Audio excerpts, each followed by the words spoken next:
نبی پاک فرماتے ہیں میں سو رہا تھا، چھت پہ فرشتے آئے، بات آپ نے سنی ہوئی ہے، صرف کچھ نظریات معراج کے حوالے سے عرض کرنے ہیں، چند نظریات۔ نبی پاک فرماتے ہیں حضرت جبریل نے چھت کے اوپر سے انہوں نے تھوڑا سا حصہ کھولا، چھت پھاڑی۔ ہمارے نا دیہاتوں میں لکڑی کی جو چھت ہوتی تھی نا، اس پہ ایک بندہ بھی اگر چلتا تھا نا تو گھر کے جو بزرگ ہوتے تھے کہتے تھے پتہ کرو چھت پہ بندہ ہے کوئی، ایک آدمی فٹافٹ بزرگ جاگ جاتے تھے، کہتے پتہ کرو بھائی، بلکہ ساتھ والے کو آواز دیتے تھے، دروازہ کھولتے تھے، ہوتا تھا کہ نہیں ہوتا تھا؟ ہو جاتا تھا نا۔ او بھائی 1.5 پونے 2 لاکھ بندہ چھت پہ چلے، اللہ کے رسول فرما رہے میں سو رہا ہوں، چھت پھاڑ دی، حضرت جبریل آ گئے، نبی پاک صلی اللہ علیہ وسلم کے پاس 70 ہزار فرشتہ ساتھ ہے، آ کے کھڑے ہو گئے، میکائیل سے اسرافیل سے مشورہ کر رہے ہیں حضور کو کیسے جگائیں۔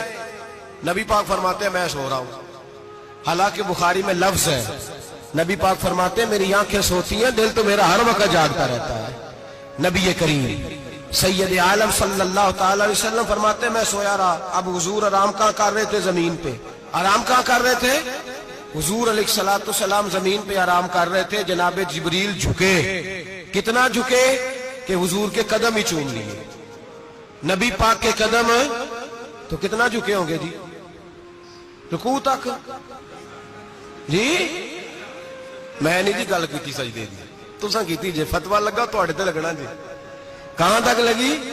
کہاں تک جھکے؟ اعلیٰ حضرت کہتے ہیں حضرت جبریل نے سجدہ نہیں کیا نبی پاک۔ میرے اعلیٰ حضرت کا کمال یہ ہے کہ شریعت بھی بچ جاتی ہے اور عشق کو بھی پورا سکون مل جاتا ہے۔ اعلیٰ حضرت فرماتے ہیں جناب جبریل نے سر پہ تاج پہنا تھا اور تاج میں موتی لگے ہوئے تھے، وہ موتی نبی پاک کو سجدہ کرنے لگ گئے، وہ موتی نبی پاک کو دیکھے فاضل بریلوی کے قلم کا حسن، فرمانے لگے تاج روح القدس کے موتی جنہیں سجدہ کرے، تاج روح القدس کے حضرت جبریل کے سر کے تاج پہ جو موتی ہیں وہ نبی پاک کو سجدہ کر رہے ہیں۔ نبی کریم یہاں کوئی بندہ، اب تو خیر لوگ ہاتھ بھی کسی کے چومتے ہیں تو خود نہیں اوپر ہوتے، ہاتھ ہی اوپر کر لیتے ہیں، اب تو مزاج ہی بدل گیا ہے۔ فرمایا رسول کریم صلی اللہ تعالی علیہ وسلم کے لیے جبریل جھکے تو پیروں تک، اور نبی پاک علیہ السلام کے قدم چومے حضرت جبریل نے، حضور جاگے، اٹھایا نبی کریم کو اور کہا یا رسول اللہ، رب آپ کی ملاقات کا شوق رکھتا ہے، اللہ آپ کی ملاقات کا شوق رکھتا ہے۔ حضور فرماتے ہیں مجھے اٹھا کے تو جبریل حتیم میں لے گئے، اور پھر یہ بخاری کے لفظ ہے، فرمایا یہاں گلے سے لے کر ناف تک میرا سینہ کھولا، میرا دل نکالا، آب زمزم میں رکھا، اس لیے نہیں کہ نبی پاک کے دل کو برکت حاصل ہو جائے، اس لیے کہ آب زمزم کو برکت حاصل ہو جائے۔ امتی رج رج کے پیئے کہ یہ وہ والا زمزم ہے جس نے ہمارے مصطفیٰ کے قلب اطہر کو چوما ہوا ہے۔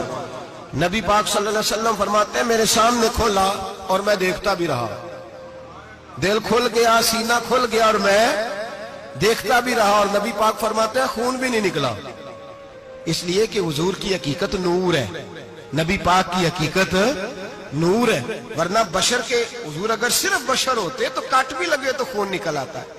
میرے رسول کریم سید عالم صلی اللہ علیہ وسلم فرماتے ہیں پھر جبریل امین مجھے براق پہ بٹھانے لگے، کھچر سے چھوٹا تھا، گدھے سے بڑا تھا، اور بجلیوں کا بنا ہوا تھا، جہاں اس کی نظر جاتی تھی وہاں اس کا قدم جاتا تھا۔ نبی کریم فرماتے ہیں مجھے بٹھانے لگے تو میں رک گیا، میں نے کہا میں نہیں بیٹھتا۔ یا رسول اللہ کیا ہوا؟ فرمایا اللہ فرماتے ہیں یوم نسوق المجرمین الی جہنم وردا، جب آپ کے امتی نکلیں گے قبروں سے تو ڈنڈے مار مار کے لے جائے جائیں گے، پہلے رب میرے ساتھ وعدہ کرے کہ جب میرے غلام قبروں سے نکلیں گے تو انہیں بھی براق عطا کرے گا، پہلے وعدہ کرے۔ حضرت جبریل کہتے ہیں میں وہیں کھڑا تھا، رب کریم نے کہا چل وعدہ کر لے، یوم نحشر المتقین الی الرحمن وفدا، محبوب جب تیرے فرما بردار قبروں سے نکلیں گے تو میں سب کو براق عطا کر دوں گا، سب کو براق دے دوں گا۔ نبی کریم فرماتے ہیں میں براق پہ بیٹھا، سفر شروع ہوا، نبی رحمت علیہ السلام فرماتے ہیں میں گزرا۔ یہ بات آپ نے سنی ہوئی ہے پر بیان کرنے بھی بڑی ضروری ہے۔ مررت علی الموسیٰ فہو یصلی فی قبرہ، رواہ مسلم۔ او خدا کے بندو، اللہ تبارک و تعالی ہدایت کا نور دے، کہاں بیٹھ کے قرآن و سنت پڑھتے ہو؟ کیوں نہیں عقیدے کو سمجھتے؟ نبی کریم علیہ السلام نے فرمایا میں معراج کی رات گزرا، یہ سنی کان کھول کے سنے، دل کھول کے۔ صحیح مسلم کی حدیث، فرمایا میں معراج کی رات گزرا تو حضرت موسیٰ اپنی قبر میں کھڑے ہو کے نماز پڑھ رہے تھے۔ حضرت موسیٰ اپنی قبر میں، بولے سارے، اپنی قبر میں، حضرت موسیٰ اپنی قبر میں کھڑے ہو کے۔ اب آؤ، حضرت سعید بن مسیب تابعی ہیں، صحابہ کے شاگرد ہیں، وہ کہتے ہیں جب یزیدی فوجوں نے مدینے پر حملہ کیا اور یزید کا مقرر کردہ امام آیا تو صحابہ کرام مسجد نبی چھوڑ گئے، 3 دن تک مسجد میں نماز، کہا ہم یزیدی امام کے پیچھے نماز نہیں پڑھیں گے۔ مدینے پہ حملہ ہوا، مکے پہ حملہ ہوا، حضرت سعید بن مسیب کہتے ہیں میں دیوانہ بن کے، مجنون بن کے اندر گھس گیا۔ یزیدی فوجیں سمجھی میں دیوانہ ہوں، شاید پاگل ہوں، مجھے انہوں نے تکلیف کوئی نہ دی۔ فرماتے میں نبی پاک کی قبر کے ساتھ ٹیک لگا کے بیٹھا تھا، زور کا وقت ہوا تو میں رونے لگ گیا، اب میں نماز کیسے پڑھوں گا، اذان کا کیسے پتہ چلے گا؟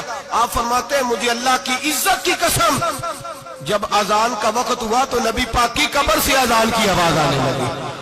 فرماتے جب جماعت کا وقت ہوا تو حضور کی قبر سے اقامت کی آواز آئی، پھر جماعت کی آواز آئی، اور میں نے اپنے نبی کے پیچھے زور کی نماز ادا کی، حضور کے پیچھے۔ حضرت موسیٰ اپنی قبر میں نماز پڑھے اور میرے رسول تو قبر میں جماعتیں کراتے ہیں، حضور جماعتیں کراتے ہیں، اور آپ فرماتے میں 3 دن مسجد، کان کھول کے دل کھول کے سنو، ہم نے کوئی ریڈی میڈ عقیدہ نہیں اپنایا، ہم کوئی دائیں بائیں سے پکڑ کے نہیں لے آئے کہ وہ فلاں آیا تھا بہت بڑا، اس نے جبہ کبہ پہنا تھا تو اس کے پیچھے لگ گئے۔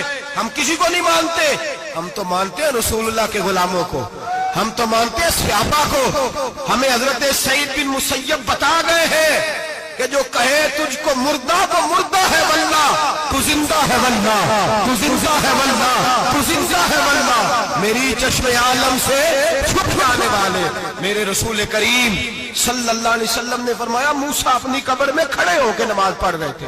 حضرت موسیٰ اگر زندہ ہے تو جو موسیٰ کے بھی امام ہے، جو جناب موسیٰ کے بھی ایسے ہی فٹافٹ، ہم پہ تو کسی کا روب طاری نہیں ہوتا، اتنی موٹی جلدیں لوگ کتابوں کی دے جاتے ہیں، کہتے پڑھو جی کی لکھے ہے، میں کیا اصل میں اس کے دل میں پیار نہیں، اس نے صرف محمد لکھ کے صلی اللہ علیہ وسلم لکھا ہے، اس کی یہ تھوڑی دیر بیٹھتا بریلی کے امام کے پاس تو اسے بتاتے ہیں حضرت محمد نے لکھنا چاہیے، لکھنا چاہیے امام الانبیاء، سرور کون و مکان، تاجدار حال عطا، لکھنا چاہیے مشکل کشا، حاجت روا، حبیب خدا محمد مصطفیٰ صلی اللہ۔ تمہیں تو نام نہیں ڈھنگ سے لکھنا آتا، تم مصطفیٰ کی بات کیا کرو گے؟ تمہیں کیا خبر؟ میلاد کی بات آئے تو جائز نہیں، معراج کی بات آئے تو کہتے ہیں خواب میں ہوئی تھی، کیا بغض ہے، رٹا کیا ہے؟ اعلیٰ حضرت فرماتا ہے کھائے تجھ کو تپے سکر، تیرے دل میں کس سے بخار ہے؟ حضور کی شان کی بات آتی ہے تو اڑ جاتا ہے۔ ابو بکر صدیق سے پوچھ، ابو جہل نے آ کے کہا تیرا رسول کہتا ہے میں 18,000 سال کا سفر 1 منٹ میں طے کر آیا ہوں، زمین جنت دوزخ ہر شے دیکھ آیا، ابو جہل کہہ رہا ہے۔ ابو بکر صدیق فرمانے لگے اگر محمد عربی نے کہا ہے تو حق اور سچی کہا ہے، اگر رسول اللہ نے کہا ہے تو حق اور ماننے والا، عقیدہ بنا ماننے والا۔ ایسے لوگ سڑک پہ بیٹھ کے بات کر دیتے ہیں اور فٹافٹ سنی بھی مسئلہ پوچھنے آ جاتا ہے، کہتا ہے جی وہ فلانا مولوی کا، وہ کون ہوتا ہے، کون ہے وہ، کس کی بات کر رہے ہو؟ بات کرنی ہے تو ابو بکر صدیق کی کرو، عثمان غنی کی کرو، مولا علی کی کرو، انس بن مالک کی کرو، طلحہ اور زبیر کی کرو۔ ہم کسی دائیں بائیں والے شخص کی بات نہ کرتے نہ سنتے، ہم پہ نہیں کسی بندے کا روب طاری ہوتا ہوگا چل دوڑ جا، ہم تجھے کیا سمجھتے ہیں؟ ہم تو سمجھتے ہیں اس کو جس کی بات سے رسول اللہ کی پیار کی خوشبو آتی ہے۔